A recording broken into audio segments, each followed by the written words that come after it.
ঈদ হোক বা স্পেশাল কোনো অকেশন, ডেজার্ট আইটেম ছাড়া কি চলে? আপনাদের সবাইকে জানাচ্ছি পবিত্র ঈদ উল আজহার শুভেচ্ছা অভিনন্দন। সবাইকে ঈদ মোবারক। তো আজকের ভিডিওটা শুরুই করলাম একটা ডেজার্ট আইটেম দেখিয়ে। তো ঈদ উপলক্ষে আজকের ডেজার্ট আইটেমে কী কী থাকছে জানতে হলে অবশ্যই আমার সম্পূর্ণ ভিডিওটি দেখতে হবে। তো আজকে আমি আপনাদের সাথে শেয়ার করব একটা কালো জামের রেসিপি। যেহেতু ঈদ চলে এসেছে, ঈদের মধ্যে সবচাইতে গুরুত্বপূর্ণ একটা পার্ট হচ্ছে ডেজার্ট আইটেম। তো ডেজার্ট আইটেমের মধ্যে আমি এখন রেখেছি কালো জাম, আর সাথে থাকবে পুডিং। তো আমি আপনাদের সাথে আজকে কালো জামের রেসিপিটাই শেয়ার করব, যেটা অবশ্যই আমি ইউটিউব থেকে দেখে দেখে শিখেছি, আর ফার্স্ট টাইম আমি বানানো ট্রাই করতেছি। তো যার জন্য আমি সুন্দর একটা পাত্র নিয়ে ওইখানে আমি প্রথমেই 2 কাপের মতো মিল্ক পাউডার চেলে নিচ্ছি ছাঁকনি দিয়ে। তারপরে এখানে আমি প্রায় আরও 1 কাপের মতো ময়দা অ্যাড করব। তো ওইগুলো সব আমি সুন্দরভাবে চেলে নিব, যাতে এখানে কোনো ধরনের ময়দা বলেন বা মিল্ক পাউডার যাতে দলা পাকিয়ে না থাকে। তো আমি এগুলোকে সুন্দরভাবে চেলে নেওয়ার পরে চামচ দিয়ে ভালোভাবে মিক্স করে নিচ্ছি। যদি আমি অফ ক্যামেরা এখানে প্রায় 2 টেবিল স্পুনের মতো বেকিং পাউডার অ্যাড করেছি। তো এখানে আমি এখন একটা ডিম ফাটিয়ে নিচ্ছি, সাথে 2-3 চামচ পানি ও পরিমাণ মতো প্রায় 2 চামচের মতো তেল অ্যাড করেছি। তো এটাকে আমি এখন ভালোভাবে চামচের সাহায্যে ভালোভাবে বিট করে নিব, যাতে সুন্দরভাবে এই ডিমটা ভালোভাবে ফেটে যায়, কোনো ধরনের বুদবুদ বা দলা পাকিয়ে না থাকে। তো আচ্ছা, যাই হোক, তো এখন আমি এখানে একটু একটু করে ঘি সাথে একটু একটু করে ডিম দিয়ে আমি সুন্দরভাবে একটা ডো তৈরি করে নেব। তো যার জন্য আমি এখানে একটুখানি দুধ সাথে এই যে ডিমের যে মিশ্রণটা ওইটার সাথে আমি একটু ঘি দিয়ে এটাকে ভালোভাবে একটা ডো তৈরি করে নিচ্ছি। ঘিটা দেওয়ার একটাই উদ্দেশ্য, যাতে মিষ্টির ফ্লেভারটা ভালো আসে। তো আমি এখন এটাকে ভালোভাবে মেখে নিয়েছি, একটা ডো তৈরি করে নিয়েছি, পারফেক্ট একটা ডো, যাতে আপনারা খেয়াল করবেন ডোটা বানানোর সময় যাতে একটু সফট থাকে। তো আমি এখন এগুলোকে সুন্দরভাবে হাতে নিয়ে এটাকে একটা মিষ্টি শেপ দেওয়ার ট্রাই করতেছি। আমি জানি না কেমন হয়েছে, কিন্তু আমি আমার বেস্ট ট্রাই আমি এখানে করেছিলাম। আমি সুন্দরভাবে এগুলো বানানোর চেষ্টা করেছি। আমি একটা ভিডিও না হলো 5 থেকে 10 বার রিপিট করে করে দেখে দেখে বানানোর ট্রাই করেছি।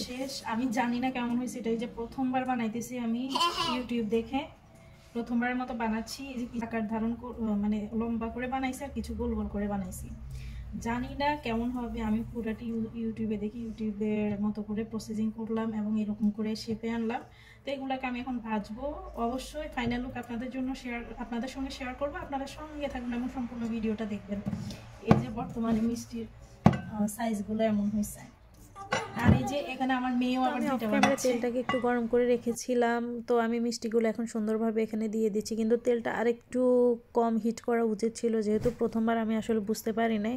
তো একটু বেশি গরম হয়ে গেছিলো তেলটা। তো আমি যখন মিষ্টিগুলোকে এখানে দিয়ে দিয়েছিলাম, তো আমি উল্টাইতে উল্টাইতে দেখলাম যে কয়েকটা মিষ্টি প্রায় পুড়ে গেছে।